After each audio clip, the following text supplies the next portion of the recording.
안녕하세요.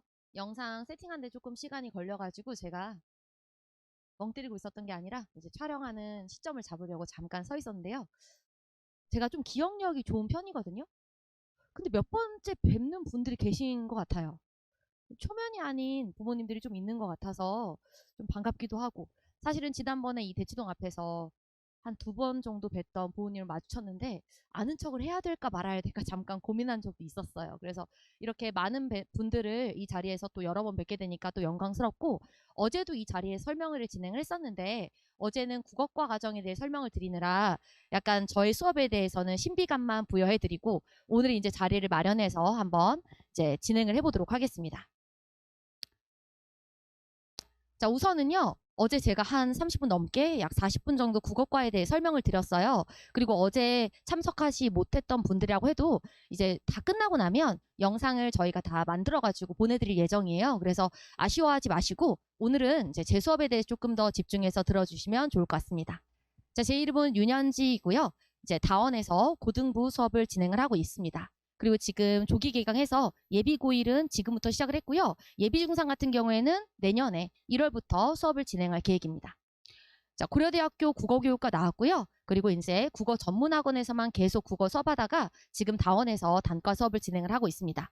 수업의 가장 특장점이라고 한다면 속도, 밀도 관리를 아주 중요시 여긴다는 점이고요. 속도감이 있다는 것은 빠르게 진행한다는 거에 큰 장점이 있다. 그리고 밀도가 있다는 것은 촘촘하게 수업을 하나를 빠뜨리지 않고 잘 끌어간다는 거고요. 관리 같은 경우에는 옆 교실에서 저희 반 친구들 계속 지금 클리닉 오고 있거든요. 그래서 매주 이렇게 고정해서 클리닉도 진행을 하고 있습니다.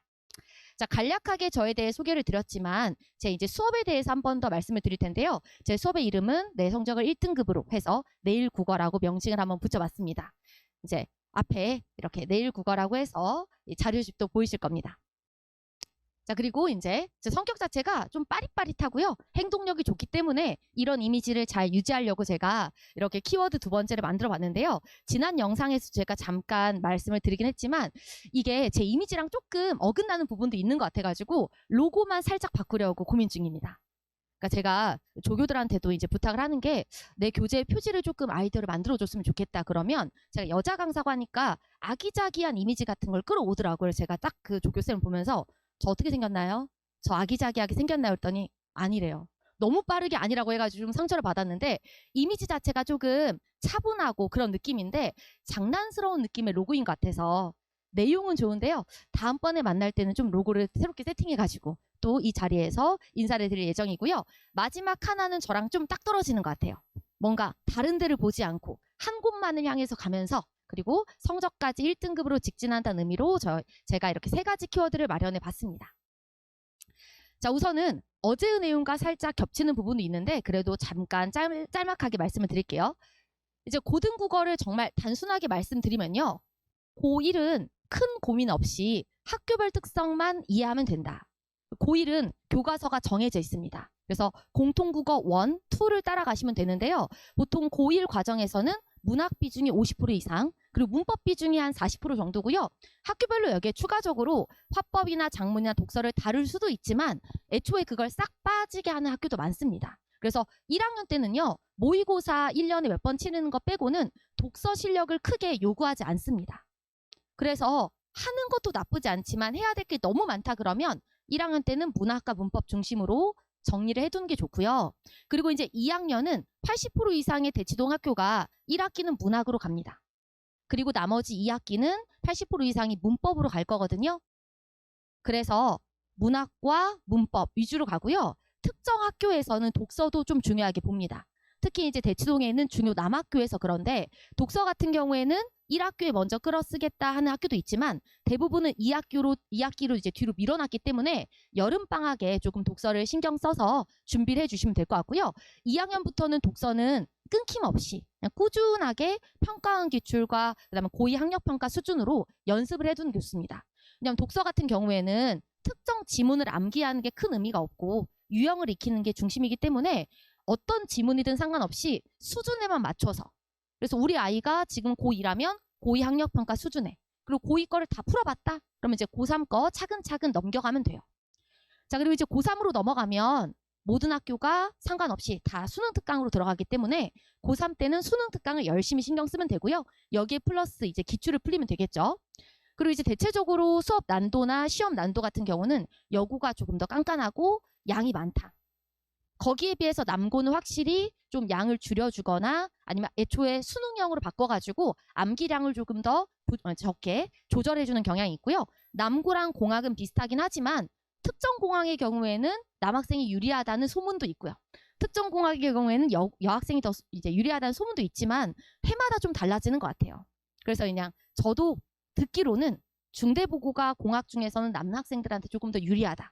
이런 말들을 좀 들어봤어요. 근데 이게 해마다 다르니까 아이들한테 물어봤을 때 실제로는 아닌데요 이런 말 하기도 하는데요. 대부분의 공학 같은 경우는 확실히 여학생들이 유리한 편이 있는데 중대부고나 언남고 같은 경우는 상대적으로 남학생이 그래도 유리한 편이다 라는 말을 제가 제일 많이 들어본 것 같습니다. 자, 그렇다면 제가 준비한 이 고등국어의 수업이 어떻냐 이렇게 말씀을 드리고 싶은데요. 화면은 최대한 글자를 좀 적게 담아봤어요. 제가 이번 주에 그 예비 고1 개강을 했거든요. 그리고 저는 타겟층이 명확합니다. 보시면 아시겠지만 저는 이제 딱 상위권을 타겟으로 삼고 있고요. 제 수업 자체가 조금 빡빡하기 때문에 이제 그런 친구들의 만족도가 높거든요. 그래서 저희 이제 반 친구들은 다 A 성적표를 내고 들어왔습니다. 그래서 이제 지난주에 딱 개강을 하고 와서 이번 주군요. 이번 주 월요일에 딱 개강을 하고 와서 수업을 이제 정리를 하고 있는데 이제 휘문중 다니는 남학생이 와가지고 막 제잘제잘 제 수업에 대해서 피드백을 해주더라고요. 그래서 본인이 이 대치동에 있는 국악원 다 다녀봤대요. 다 이제 경험을 해보고 저한테 이제 알려주는 거예요. 그래서 뭐라 그랬냐면 선생님 너무 많은 걸 가르치려고 하지 말래요. 중학생이 저한테 조언을 해주더라고요. 그러면서 정말 예의 바른 친구였어요. 제가 선생님을 가르치려고 하는 것도 아니고 평가하는 것도 아닌데 선생님만큼 독서를 자세하게 하는 그런 선생님이 없었다 여태까지. 그리고 다들 뭐 문학, 독서, 문법 수업 있다 그러면 문법 1시간 반에요. 1시간 반. 독서 30분 하고 끝난다. 근데 독서 50분 하는 게 힘들었나 봐요. 본인한테. 그래서 한 줄 한 줄 요약해 주지도 않고 읽어봤지? 이렇게 푸는 거 하고 넘어가는데 처음으로 그렇게 이제 지문을 읽어보려고 그랬더니 본인은 이제 힘들었다는 걸. 그러면서 선생님 다음 주에는 흥분할 수 있는 재밌는 내용을 갖고 오라고 저한테. 그래서 이게 이름은 예비 고1이지만 확실히 아이들이 어리구나라고 제가 딱 한 번 느꼈던 순간이었거든요. 제가 그동안 이제 그래도 아이들이 예비 고1이라 그랬을 때 12월을 넘기고 만나다 보니까 조금 긴장된 상태에서 만났었는데 확실히 잘하는 친구들이라 그래도 마음가짐이 조금 아직은 아이인 경우가 있어요. 그래서 제가 원래는 예비 중3이라 그래서 이 친구들도 이제 하이퍼 잘하는 친구들을 목표로 해서 수업 수준을 완전히 높였다가 그 친구의 말을 듣고 그래도 재밌는 걸 해줘야겠구나. 그래서 여기 하나를 더 붙이자면 재미도 이제 고려를 하고 있습니다. 근데 여학생들은 확실히 반응이 좋았어요. 여학생들은 굉장히 만족도가 높았고 이렇게만 수업을 했으면 좋겠다고 하더라고요. 이렇게 의미는 딴소리 안 하고 50분 동안 수업만. 그리고 이제 가장 좋은 평가이자 가장 아쉬웠던 평은 처음 듣는 내용을 배웠다 그러더라고요. 저는 이제 항상 긴장됐던 게 이 친구들이 대치동에서 사교육을 얼마나 많이 받았을까. 그래서 똑같은 거 또 가르치면 안 된다는 그 생각 때문에 같은 소재라 그래도 다르게 가르치려고 계속 이제 고민을 하고 있었는데 그게 좋게 전달이 되면 여학생들은 안 배운 내용을 배우니까 너무 좋았다. 근데 남학생은 그 휘문중 친구는 생전 처음 듣는다. 재밌는 것 좀 갖고 와봐라. 이렇게 해가지고 그 균형점을 적절히 맞추는 게 좀 어려운 것 같아요. 그래도 제가 가지고 있는 장점을 최대한 끌어올리는 방법 중에 하나가 속도감은 확실히 배워야 됩니다. 아이들이. 그래서 중학생 수준에서 아이들이 흥미를 느끼되 빠르게 긴 글을 읽어낼 수 있도록 저는 초점을 맞추고 있고요. 그 다음에 이제 이 두 번째는 오해하시는 분들이 계세요. 심도를 조절한다 그러면 제가 깊게만 가르친다고 생각하시는데요.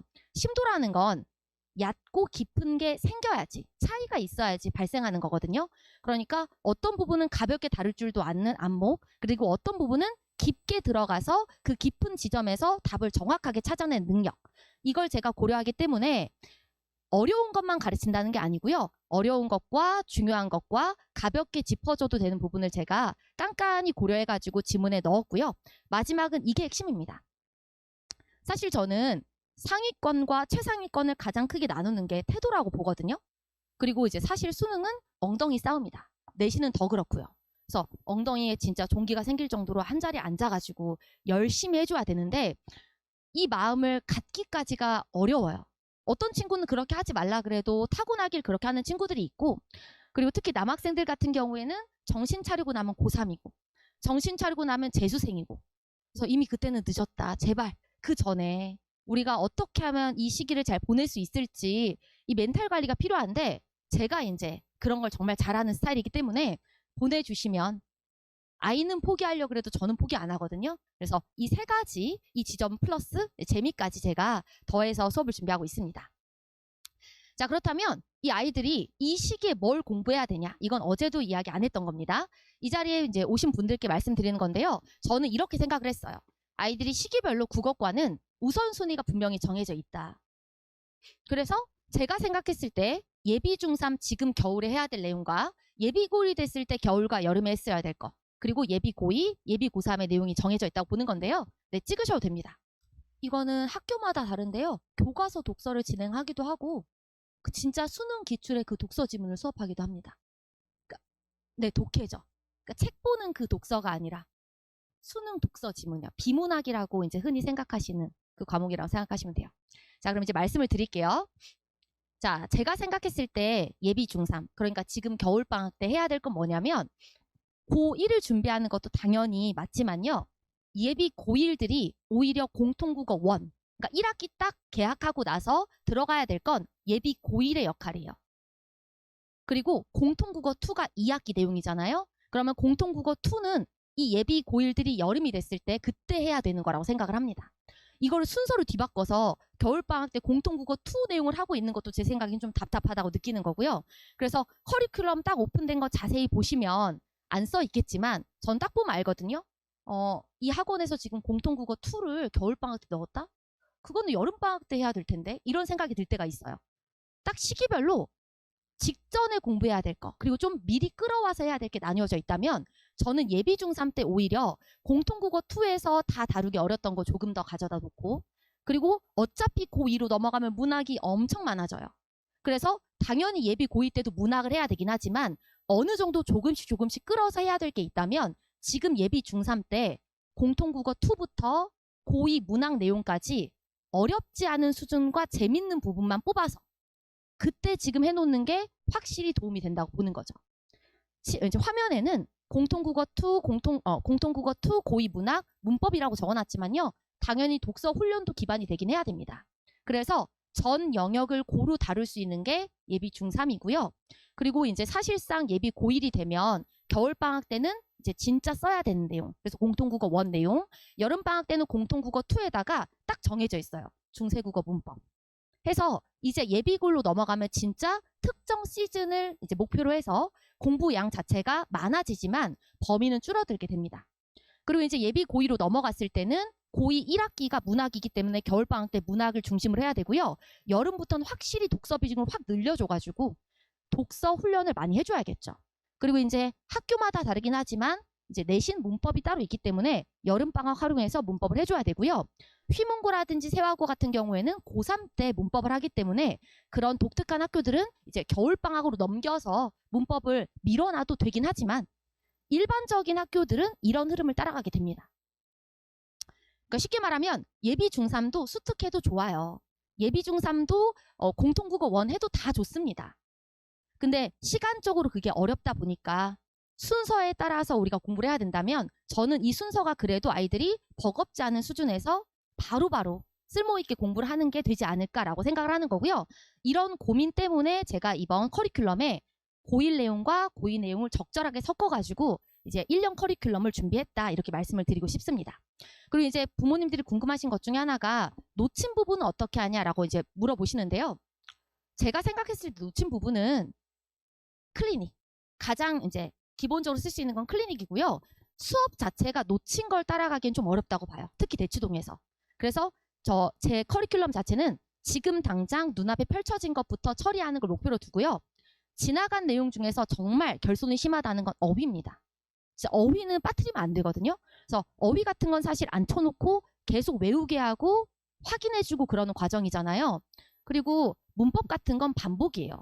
1학년 때 문법이 3학년 때 새로워지지 않고 1학년 문법이 깊어지만 3학년 문법이 되는 거라 문법은 사실은 2학년 상반기까지는 크게 안 필요할 수도 있어요.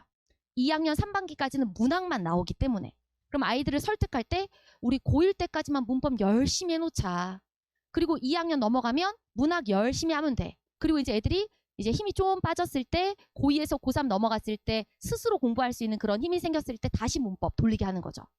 약간 이렇게 템포에 맞춰가지고 아이들을 공부시키는 과정이 필요하다고 본다면 이 모든 걸 이제 우리가 끌어나갈 수 있는 힘의 기반이 된다. 그럼 이제 그건 어휘다. 그래서 어휘가 많이 약한 친구다 그러면 어휘는 이제 결손 부분을 채워주는 게 분명하지만 문학이 좀 어렵다. 독서가 좀 어렵다. 문법이 어렵다. 그래서 그 과목만 이 시기에 이제 투자를 하기에는 국어 과목의 특성이 조금 괴리가 될 수가 있어요.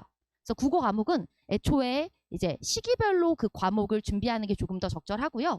부족한 부분이 있다면 클리닉에 차라리 불러가지고 그 친구가 조금씩 문제를 풀어왔을 때 그 부분을 체크해주는 게 좋지 않나 저는 생각을 합니다. 자, 그래서 제가 이번 고품격 국어라고 이름을 붙인 이 예비 중3반의 특징은 뭐냐면요.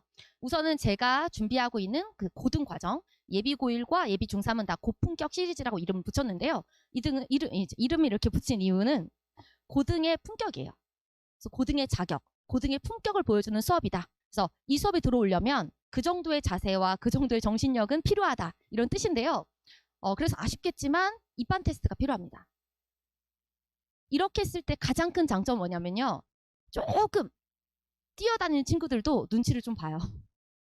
그래서 막 수업 시간에 제잘거리고 싶어도 다 끝나고 남아서 이렇게 뭐라고 하지 수업 시간에 이제 방해한다거나 너무 떠든다거나 그런 친구들이 거의 없거든요. 그래서 좀 분위기 자체가 차분하고 그다음에 이제 학구적인 분위기에서 수업을 진행할 수가 있고요.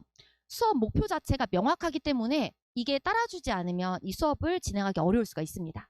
그래서 수강 조건은 입반 테스트가 있고요. 입반 테스트 내용은 이제 개강 직전에 안내해드리고 그다음에 통과한 친구들에 한해서 수업을 들을 수가 있습니다. 자, 1, 2월 같은 경우에는요. 현대문학의 기본적인 내용을 끝내는 겁니다. 그래서 1, 2월에는 고2 문학 교과서에 있는 내용 중에 가장 재밌는 내용 그리고 고1 그 공통국어 교과서 2학기 내용에서 좀 배워야 할 내용들을 중심으로 넣어놨고요. 3월에는 이제 아이들이 학기 중이잖아요. 그래서 긴 지문을 읽기가 좀 어려울 수가 있어요. 그래서 독서와 문법, 특히 이제 3월이 되면 이 친구들이 이 문법 내용이 또 1학기 시험 범위로 들어가기 때문에 어차피 중등에서 내신에도 도움이 되게끔 문법 내용 플러스 독서 훈련은 계속 시켜줄 거고요. 4월에는 이제 중간고사 기간이잖아요. 잠깐 휴강했다가 5월에는 이쯤 되면 이제 고전문학을 조금씩 접할 기회가 되지 않았나. 그래서 5월에는 고전문학으로. 이렇게 하면 상반기가 끝납니다. 왜냐면 또 6월 되면은 기말고사 봐야 되고 또 휴강이고 그리고 또 여름방학이죠. 여름방학은 좀 길이가 기니까 그때 다시 문학 중심으로 돌리고 그렇게 해서 상반기와 하반기가 문학, 독서문법, 또 문학 이런 식으로 비슷하게 패턴이 반복될 예정이고요. 당연히 상반기보다 하반기가 난도가 조금씩 올라가는 그런 패턴이라고 생각하시면 될 것 같아요. 자, 그리고 이 요일하고 시간은 토요일 2시인데요. 이거 자체는 크게 특별하게 와닿는 점이 없으실 텐데요. 자, 뒷장 보시면 이제 수업 본교재, 그다음에 수업 노트, 수업 과제집 이렇게 적혀 있습니다. 저 같은 경우에는 수업 본교재가 과제집과 합해져서 약 한 주에 90페이지에서 95페이지 정도가 들어가 있고요. 그리고 수업 노트는 이제 좀 느릿느릿 필기하는 친구들, 집에 가서 깔끔히 정리하고 싶은 친구들이 수업 노트만 봐도 수업 본교재랑 연결돼 있게. 그래서 독서, 문학, 문법이 다 수업 노트에 정리가 되어 있고요. 당연히 테스트가 있는데 우리 하이퍼반은 특별히 준비한 게 있습니다. 원래고사를 진행을 할 거예요. 매주 누적 테스트는 당연히 보고요.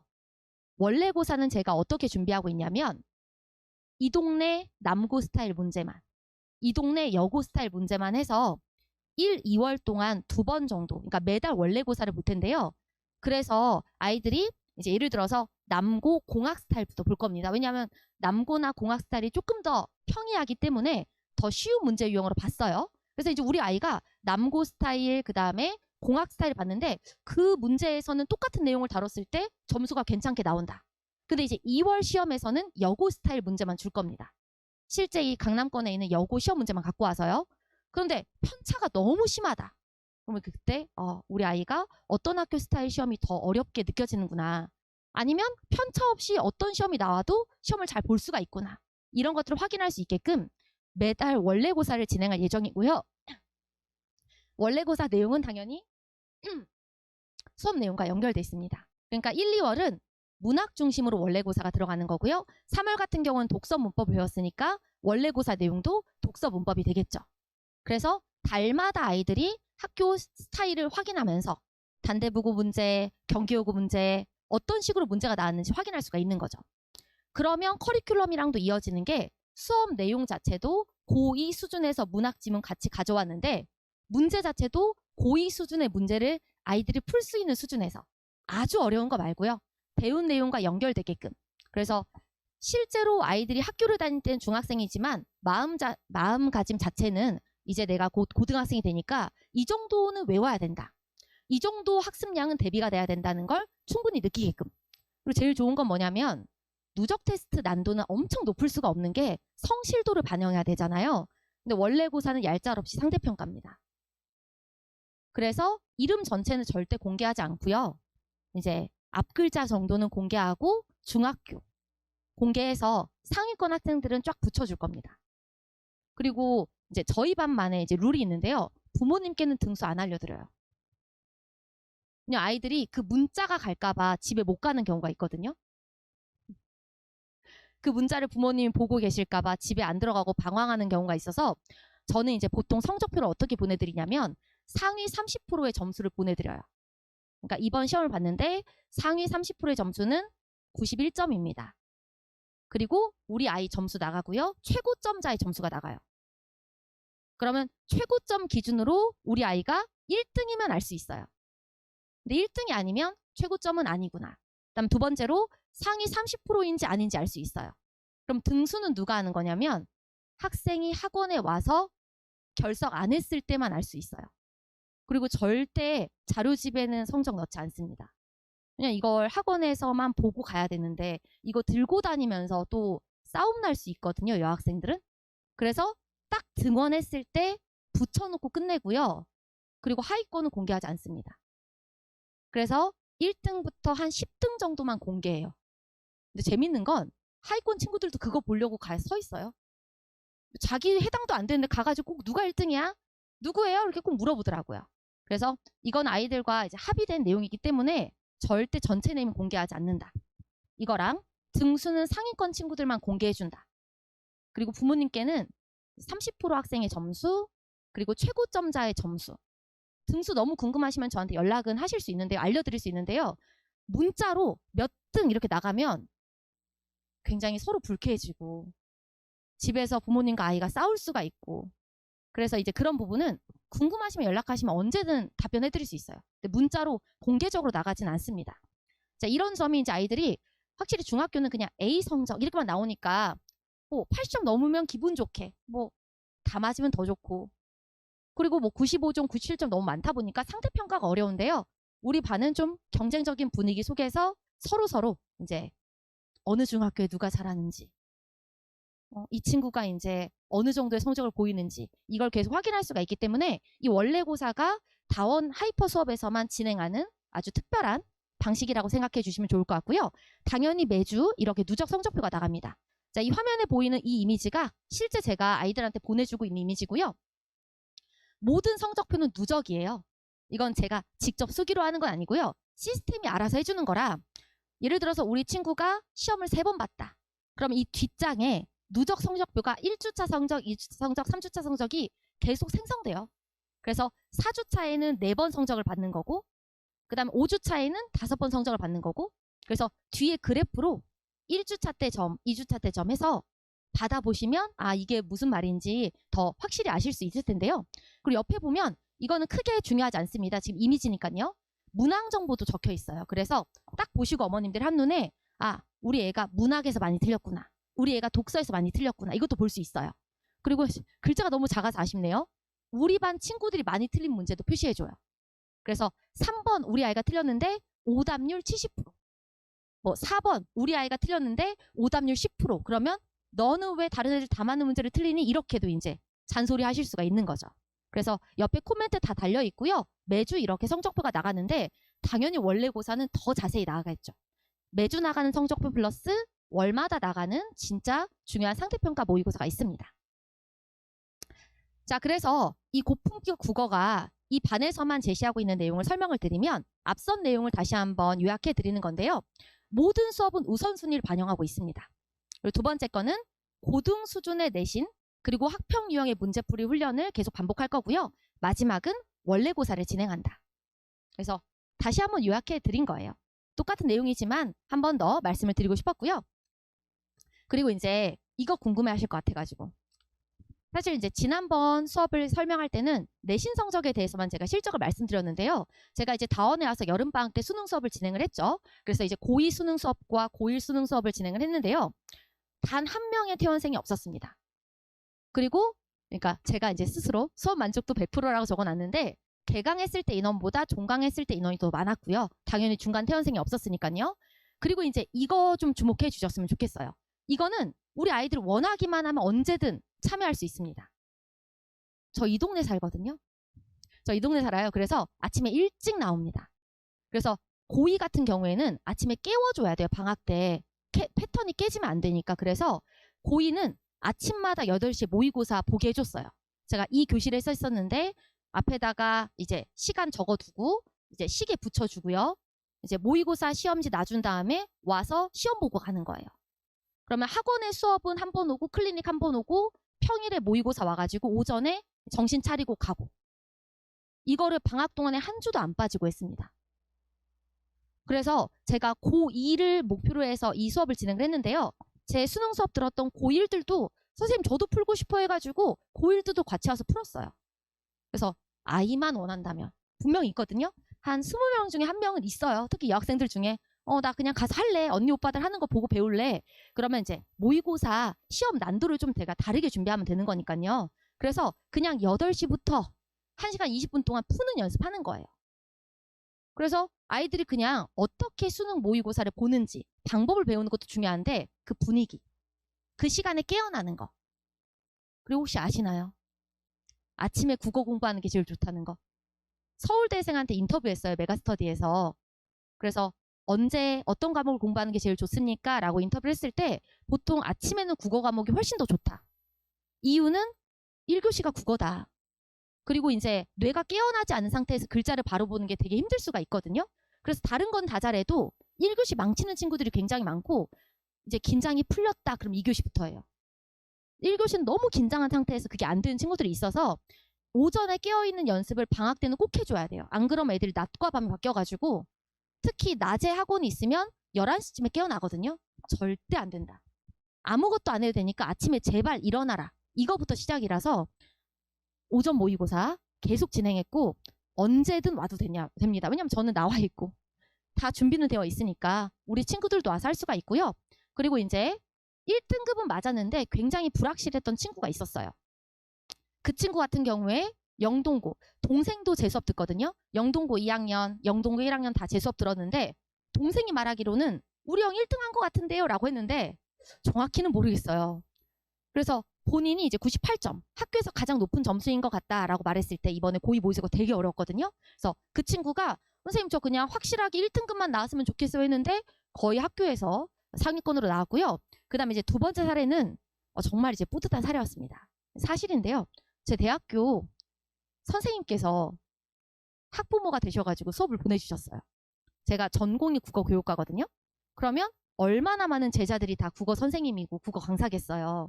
근데 제 수업에 이제 보내주신 거예요. 너무 감사하게 진짜 너무 부담스럽다 싶을 정도로. 왜냐면 확실한 1등급이 아니고 1학년 때 1등급이 나왔는데 2학년 되니까 2등급으로 떨어졌다는 거예요. 그래서 이 친구를 어떻게 하면 1등급으로 만들 수 있을까 진짜 그거 고민하느라 불러다 놓고 진짜 계속 시켰던 거거든요. 그 친구 1등급 확실하게 딱 안정권으로 끝내고 이제 3학년으로 올라갑니다. 자, 그리고 이제 중상위권이었던 친구들은 주로 3, 4등급이었던 친구들이었는데요. 최소 한 등급 올라갔고요. 많이 올라간 친구는 안정적으로 2등급까지. 그래서 이번에 3학년 될 때는 1등급 찍는 게 목표입니다. 그래서 확실하게 수능 수업에서도 아이들이 이렇게 좋은 성적을 보여줬는데 제가 생각했을 때 어쩜 이렇게 여름방학 한 번 끝내고 애들이 성적이 많이 오르냐? 정말 전 똑같아요. 저는 우선순위를 목표로 맞춰가지고 그것만 계속 해준 거예요. 지금 고2들이 해야 될 게 뭔지 알고 있고 그리고 그 영역별로 해야 될 내용이 뭔지를 알고 있기 때문에 고2 수준에 맞춰서 반복 훈련을 했더니 아이들이 올라온 거죠. 그래서 저는 학년별로 아이들이 뭘 해야 되는지 명확히 알고 있고 그래서 국어 과목만 열심히 가르쳤기 때문에 그 경험을 바탕으로 우리 예비 중3 친구들이 또 이 시기에는 뭘 해야 될지 그리고 또 너무 재미없으면 애들이 중간에 도망간다. 이런 것도 제가 잘 알고 있어서 재미와 이제 우리가 성적까지 놓치지 않도록 수업을 준비하고자 합니다. 내신 수업 실적은요. 제가 모든 영상마다 말해가지고 이제 제가 저한테 질리려고 그래요. 굉장히 잘 나와줬어요. 믿기지 않을 정도로 아이들이 잘 성적을 만들어줬고요. 그러다 보니까 이번 기말에도 아이들이 이제 열심히 잘 수강을 하고 있습니다. 그래서 이 자리 같은 경우에는 수능 수업에 대한 이야기였기 때문에 내신 수업 실적에 대해서는 자료로 이제 참고만 해주시면 좋을 것 같고요. 대치동에 있는 주요 학교들에서 아이들이 굉장히 좋은 성적을 잘 보이고 있습니다. 자, 마지막으로 이제 제 수업의 관리 체계를 설명드릴 텐데요. 이제 카카오 채널을 운영하라고 있습니다. 그래서 지금 조교님 나와주셔가지고 카카오 채널로 어떻게 하냐면요. 아이들이 클리닉을 신청을 해놓잖아요. 한 번만 신청을 해도 그 다음 주에 조교가 땡땡 학생 이번 주에는 오나요? 다시 한번 확인을 해줘요. 그러면 안 가려고 했다가도 땡땡 학생 오늘 몇 시까지 어디로 오세요 하고요. 클리닉 오고 갈 때 부모님께 다 문자 보내드립니다. 그래서 땡땡 학생 몇 시에 와서 몇 시에 갔습니다 라고 이제 클리닉 안내를 드리고 있고요. 클리닉 오게 되면 문제 풀다가 저한테 질문하는 거죠. 그래서 질문은 저한테 하고요. 오는지 안 오는지 어디로 와야 되는지 몇 시까지 와야 되는지 이런 관리들은 다 조교들이 확인을 해서 꼼꼼하게 해주고 있고요. 그리고 과제 검사부터 이런 내용까지 감독을 철저하게 해주고 있습니다. 우리 조교들 진짜 훌륭한 친구들이거든요. 그래서 애들이 뭐라 그러냐면 제가 과제 검사하는 것보다 조교들이 검사하는 게 너무 무섭대요.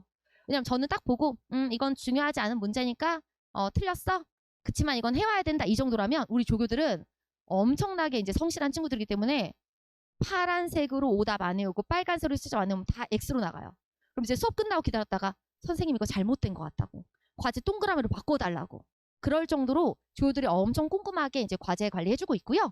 제 클리닉 이름 자체가 도끼부여, 도끼를 부여한다. 그래서 오면은 정신개조 클리닉이에요. 그리고 저는 진짜 자부할 수 있는 게요.